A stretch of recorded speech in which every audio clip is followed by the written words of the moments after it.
இன்னைக்கு கடவுள் நம்மளுக்கு கொடுத்துருக்க வசனம் யோசுவா 3:4. உங்களுக்கும் அதற்கும் இடையிலே 2000 முழம் தூரமான இடம் இருக்க வேண்டும். நீங்கள் நடக்க வேண்டிய வழியை அறியும்படிக்கு அதற்கு சமீபமாய் வராதிருப்பீர்களாக. இதற்கு முன்னே நீங்கள் ஒருபோதும் இந்த வழியாய் நடந்து போகவில்லை என்று சொல்லி கட்டளையிட்டார்கள். இந்த வசனத்தை கொண்டு கடவுள் நம்மகிட்ட சொல்ல பார்ப்போம். இங்கே இஸ்ரவேலர்கள் தேவனுடைய உடன்படிக்கை பெட்டியை எடுத்துட்டு யோர்தானை கடந்து போகணும்னு தேவனுடைய திட்டம். தேவன் சொன்னபடி உடன்படிக்கை பெட்டியை எடுத்துகிட்டு போகும்போது தேவன் சில கட்டளையின்படி தான் இந்த பெட்டியை சுமந்து போகணும்னு சொல்கிறாரு. முதல்ல என்ன சொல்கிறாருன்னா 2000 முழம் தூரத்தில் தான் மக்கள் பின்னாடி வரணும்னு சொல்கிறாரு. அதாவது ஆசிரியர்கள் பெட்டியை முன்னாடி தூக்கிட்டு போகும்போது சுமார் 900 மீட்டர் தூரத்தில் இருந்து தான் மக்கள் பின்தொடர்ந்து செல்லணும்னு சொல்கிறாரு. ஏன்னா தேவனை மரியாதையுடன் அணுகணும்னு இப்படி சொல்கிறாரு.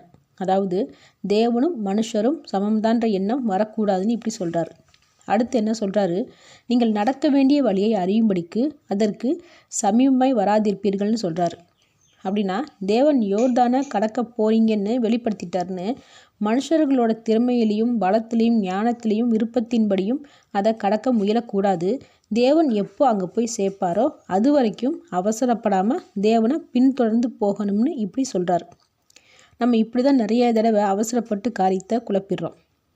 அடுத்து என்ன சொல்கிறாரு, இதற்கு முன்னாடி நீங்கள் ஒருபோதும் இந்த வழியாய் நடந்து போகவில்லைன்னு சொல்கிறாரு. அப்படின்னா என்ன அர்த்தம், இது புதிய வாழ்க்கை பாதை. தெரியாத பாதையில் செல்லும்போது தேவனுடைய வழிகாட்டுதல் அவசியமானது. தேவனை நம்பி தெரியாத பாதையாக இருந்தாலும் அவர் போகிற பாதையில் நம்ம பின்தொடர்ந்து போனாதான் நாம் போய் சேர வேண்டிய இடத்துல பத்திரமா போய் சேருவோம். ஆமேன்.